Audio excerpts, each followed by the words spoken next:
Sounds that means he's recording. So, all right. Cool. Thanks everybody for showing up. Sorry for a couple of technical issues. As you can see, Sean said questions in voice chat. He'll track them and help manage that here. So today's discussion is about Bulletin 2306, the proposal for updated EP requirements and some election updates and changes. Just to be super clear, we're going to focus on discussion of the bulletin, around feedback and any particular questions about this bulletin. Yes, there are other proposals and discussion out there which we can follow up on either in Discord or with another call, but trying to keep this focused and concise. So just to outline the bulletin, there are a couple of key changes. One is the change of internal election. We do staggered elections, which would incorporate a length of term change. The goal here, of course, is to have all the EPs elected from the community while ensuring the foundation has the continuity it needs.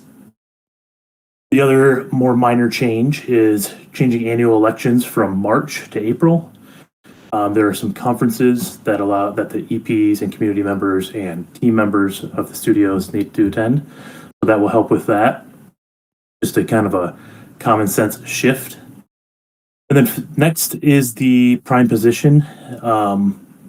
This one is not a super surprise. We talked about some of this about updating requirements, but we're proposing full-time work requirements and that EPs prioritize the work as EP for the foundation and that outside activities do not exceed 8 hours or so per week. And then we also just shared a little more of the requirements of the position, both from a verification KYC NDA and then also operating hours that have kind of been established based on the foundation's time zone and things like that. So with that, Sean is going to feed me questions to address, and we'll handle those as a group. Or once we get through some questions, we can also raise hands for discussion, if any.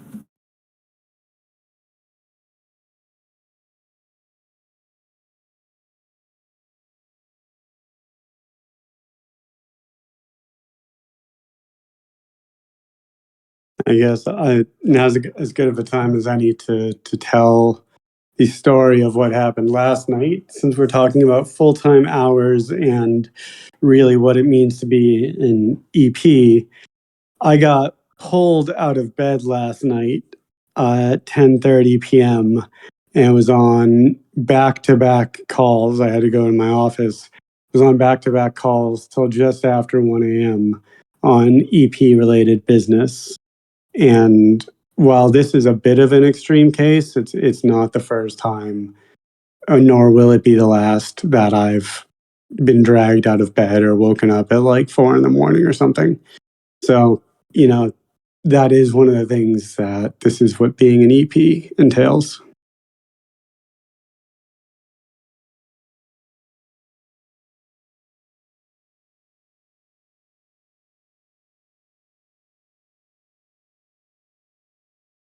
There was some on this particular bulletin questioning of the requirements, and I think one of the things I want to make clear that I think it was lunchtime brought up that what if a 100x type of impact person shows up? I think our general kind of consensus would be we'd find a spot for them as a contractor or collaborator. That EP isn't necessarily the position for everybody. It's probably not a position for a massive influencer or some other parties, but I think, again, trying to have flexibility to incorporate and bring in value where we can. Those are things that we want to increase over the next cohort and over the next year as it makes sense and as opportunity provides. Nain or Sean, is there anything you guys want to touch on with this? I think if somebody has questions, that is good. I will add one more context here is that I think people should be cognizant of the time zones in the sense that, for example, for me, the time zone is quite different. And then you have to kind of accommodate to that as well. Whether that means, having calls past midnight or so on. And one more thing, I think from my perspective, I think being an EP and wanting to be an EP is more of a, you kind of want to want it, as opposed to it being kind of like, just a for granted thing. I think anybody in the community would agree that it's something that you really want to commit to, and it's before this election. For example, I remember asking the former EPs in terms of their kind of commitments and what it means, but to a big degree, I think you can't quite understand the scope of it until you become an EP. So getting into it with an open mind in terms of the commitments and the hours that you're going to put in, I think is a good way to start as well. Even though, for example, the last election, the position was advertised as 20 or 30 hours a week, but I can almost guarantee that there has been no week that I've worked 20 hours. I think, and we have standing calls that run a few hours, almost I would say at least 4 days a week. So you have to be flexible, and I think that is also where the requirement for being full time ties in, because if you are committed to something else, even to a medium level kind of commitment, I think it's difficult to be so flexible, and I think that's what we're looking for. We're looking for that kind of availability that is without kind of any other commitment that is competing with that attention and time and focus. Thanks, Sam. That's well put. Well put. I will give it another minute for a question or two, and if there's none, we can conclude. And obviously, we can have discussion ongoing in Gov General for anything not covered here.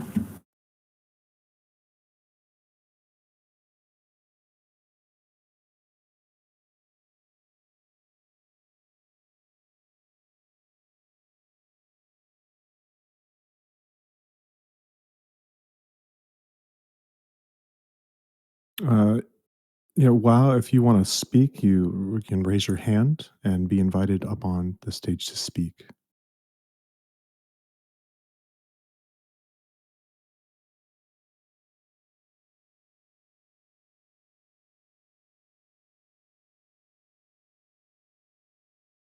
Okay.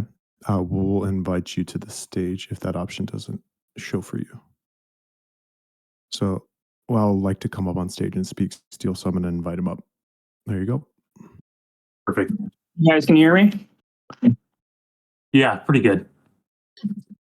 Afternoon. Thanks for having me on. One of the things I've been thinking about is, I believe it was Talos before he left. He did 2 terms, I believe, right? And before he left, one of the things that you guys voted on was to lower the number of EPs from 11 to 9. And at the time, he said that he really saw the trend going or was it 1 term? So yes, did he, only been One one term. term before this. Yeah, but I remember him saying like that it was trending towards like we might even lower the number of EPs from like 7 to 5. And it sounds like basically everything that I've seen you guys talk about in Discord and everything is that you guys are, burning it at both ends. Some of you have left positions so that you could go full time, and kudos for that. And I see that there's this position requirement now that, you basically have to be full time, assuming you're going to go for it, which, is kind of boxing out people, specifically that I see, like a lot of the people that ran from PDOW or that might run next term, that they can't because they have commitments, but yet, they're the largest asset holder. And I think it's a shame that we would not have representation from them. But back to my where I was going with this is that was there any conversation of going back to 11 EPs? Because it seems like all of a sudden out of nowhere everybody's got, and I get it, things change, the token's live and you guys are trying a whole bunch more partnerships and there's what the fund's happening. If there's really a workload issue, why or has it been discussed to go back to where it was before? Bath, do you want to address this one? Yeah, I'll say a couple of things. Personally, I've thought at times going back to 11 would be a great idea. it's not really feasible, and there are opinions on both sides, both from EPs and otherwise, that go, maybe we should have less, maybe we should have more. There's that. Also, Kalos's opinion as part of cohort 1, and seeing it maybe trend down to 7 to 5 to whatever. I think it's important to note that cohort 1 had a completely separate set of responsibilities than cohort 2 does, insofar as the vast majority of their time as EPs was before the token launch. Now they did most of the groundwork, you could say all of the groundwork for the token launch and everything, and did their best to prep the ecosystem to be ready for the token launch. But as we've seen, things haven't always gone according to those preparations that they've made, and it's just a different world that we live in now as cohort 2 than cohort 1. I'm not asking you to explain his methodology or what his thinking was. I'm just saying that's what he said at the time. I mean, if you look at startups that are growing, I can't think of one that gets rid of their workforce in order to scale, right? But you see plenty of them that are taking people on all the time. And, I think it might have made sense to the EPs back then. I'm just questioning the fact that you guys seem to say that you're super busy, that you have you have to get up at 10 to do stuff, and that there's this new requirement that we need 100% focus on EPs rather than a third party.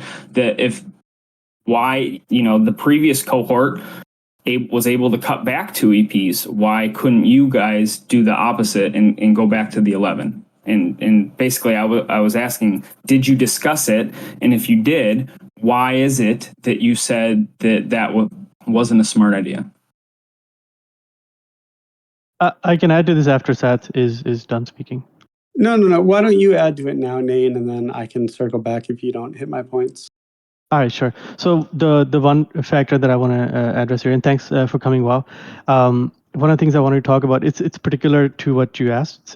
It's the fact that when we started a few months into it, we identified that obviously we need to scale, and the best way to scale, it is my opinion, and I think the all the EPs also support that opinion, is that we need to expand by way of contractors, and we have done that. We've started that.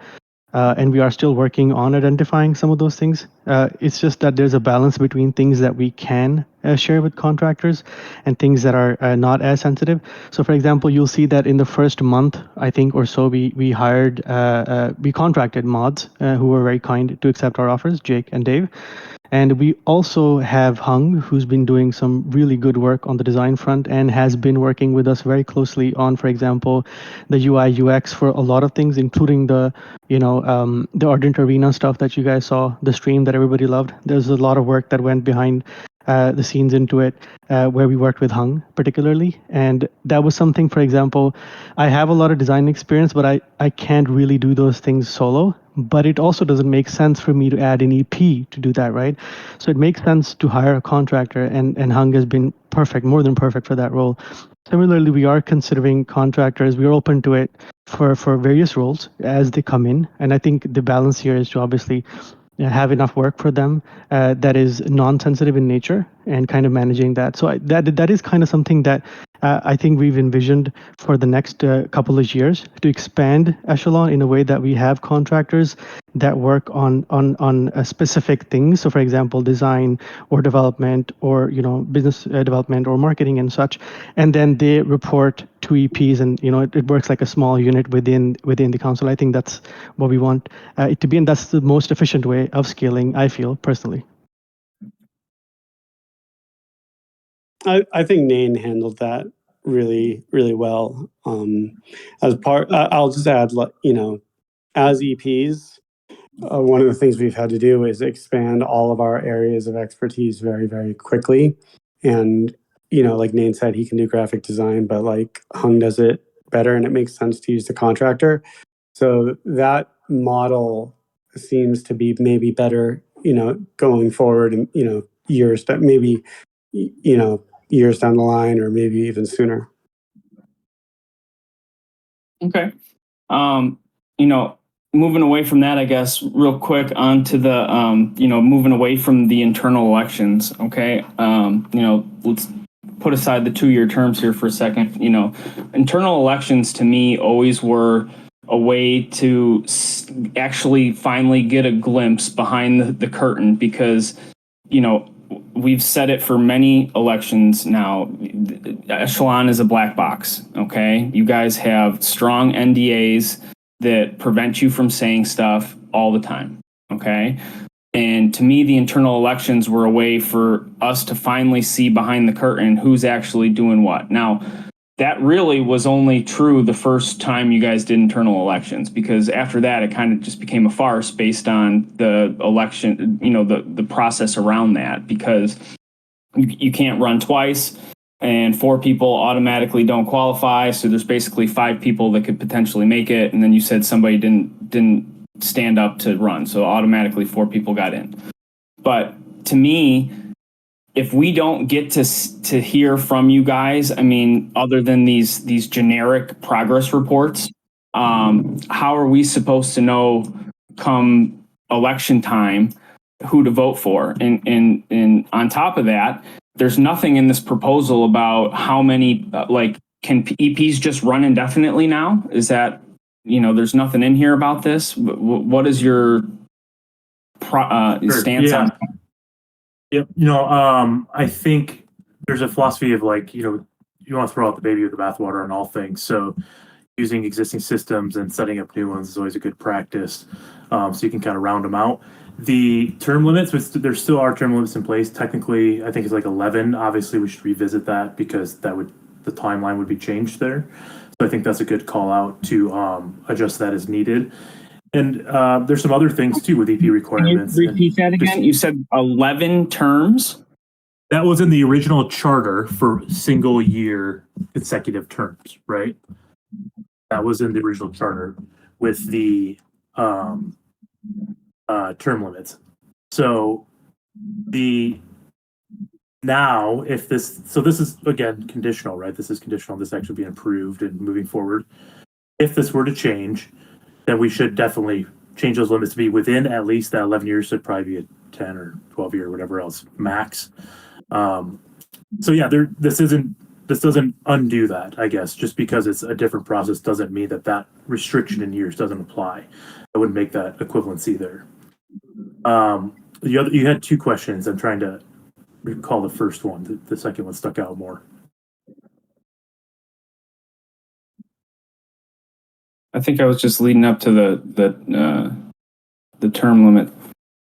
Yeah. I mean, term limits. Yeah, that's a good call. We should figure what that is and incorporate in the next version of a bulletin if there's one. And so, I think I guess it was also around internal elections, because I just feel like if we go straight to general all the time and we don't know what you guys are doing. Every time we ask about anything specific, we can't talk about it.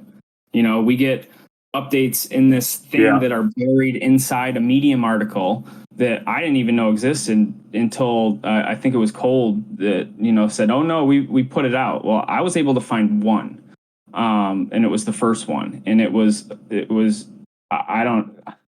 I read it all, and it was high level talking points, but I don't know who is doing a good job. I don't get any sense of anything, to be honest with you. And so how are we supposed to know? It's like an internal election would be a forcing function of making sure that we're getting the best EPs possible. Okay.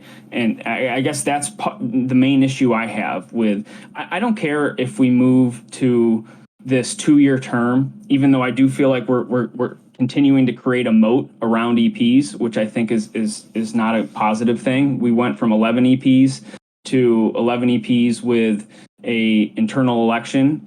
And so then that meant only 5 were getting voted in. And then we moved down to 9 EPs. And now we're moving down to 9 EPs with 2-year terms. So this moat keeps getting bigger. And in my eyes, if we don't put some guardrails around it, we're just going to end up with the same 9 EPs every year, because we're making it harder for people that maybe are in like a different organization, a DAO, they want to participate, but they can't because they got a full-time job over there, even though it's very closely related with what we do here.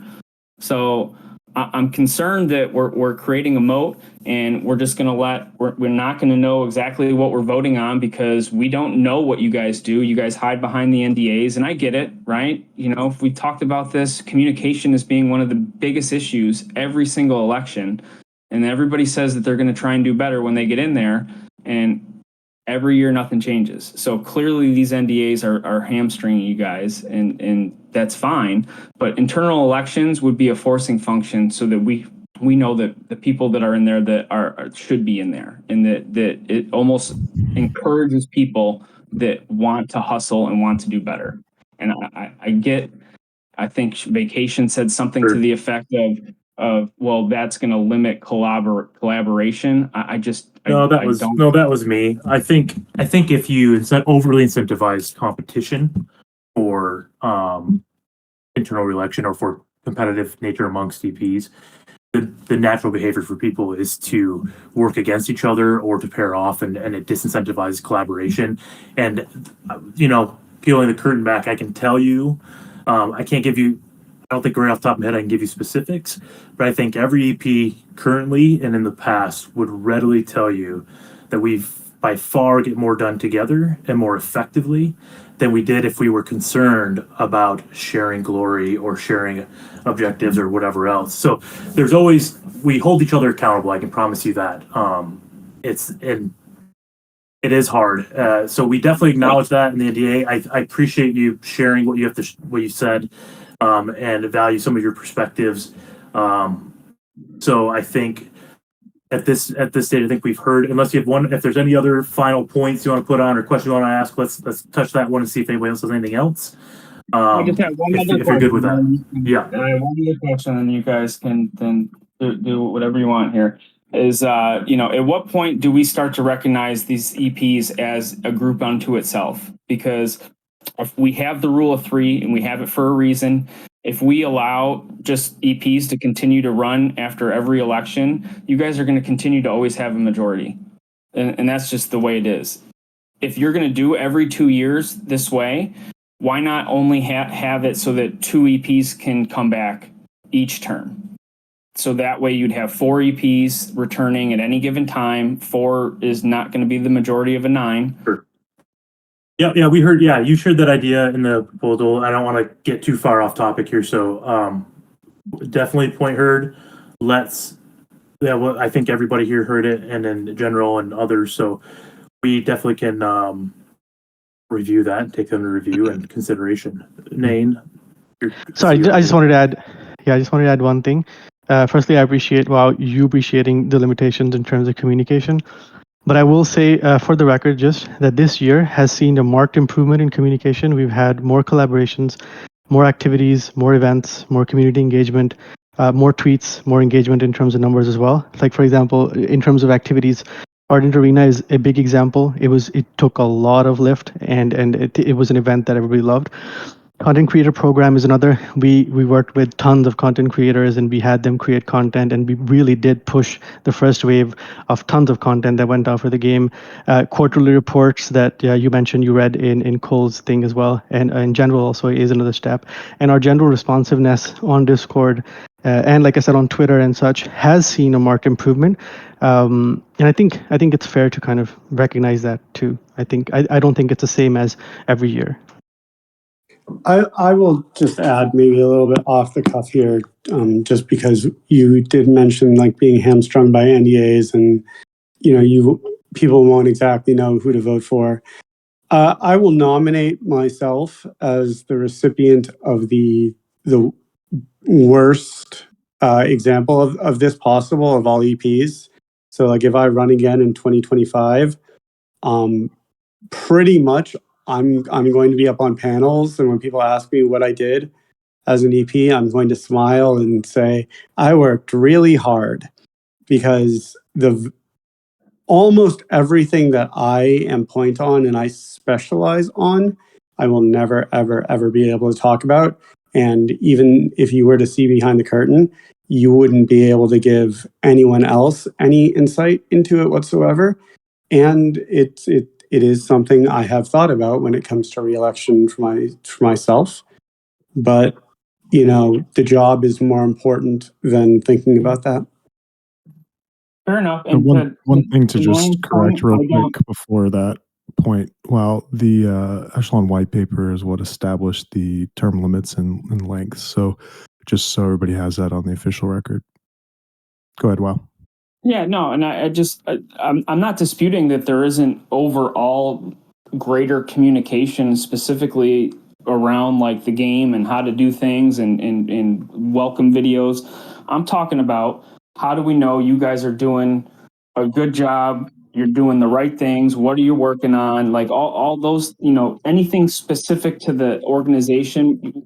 Those are the questions I'm talking about. Like how we're going to judge you, just like Seth said. I'm going to be able to sit out there and I'm not going to be able to say anything, right? So that's what I'm talking about. But kudos to Nyan for getting out there, hustling. I get it. I see it. If you're going to measure via that metric, then for sure there's better communication. But you guys are the first cohort that had a game out, that the token was launched. There's so many more things that you guys had that the previous cohorts didn't have. So just by definition, you should. So kudos, I guess. But I'll cede my time. Thanks, Wow. Anybody else raise hands, or I don't see any chat questions?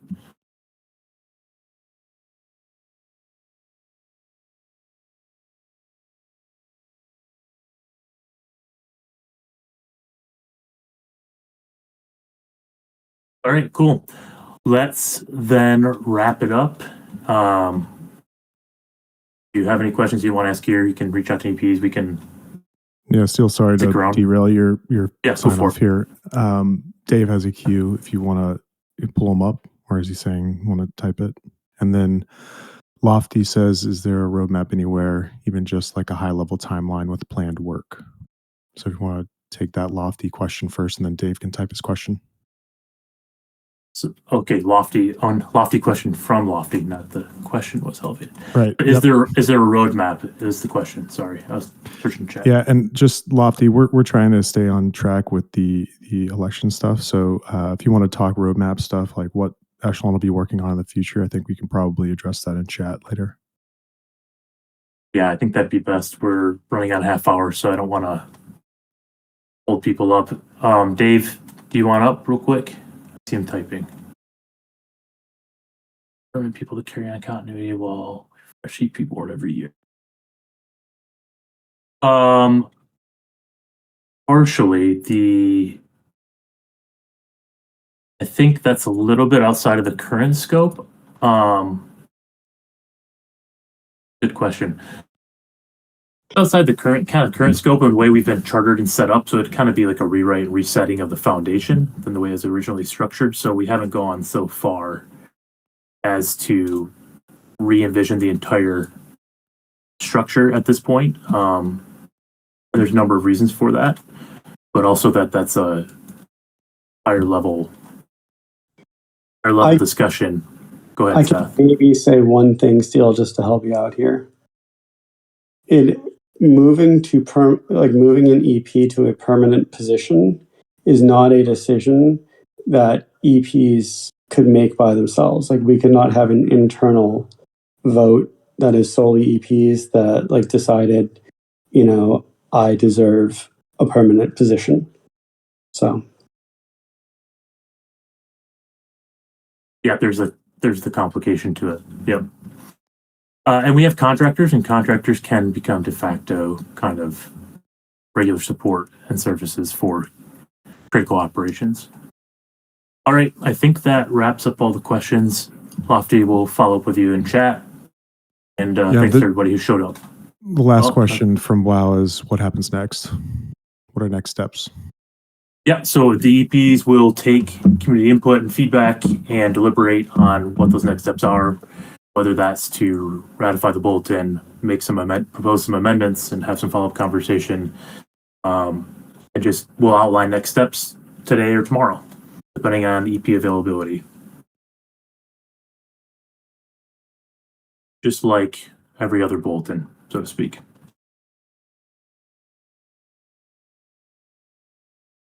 Good stuff. Sounds like a Right. plan. Oh, and I do want to call out Olivek, who's not here, did have a good suggestion for an amendment for conflict of interest with submission of grants or participating in grant projects. Yeah. I couldn't remember what it was, but I knew he had a good idea. Yeah. So now it's part of the official record. All right. Thanks everyone for your time and questions, and we'll catch up with you in chat. Thanks, everyone. Thanks, everyone. See ya.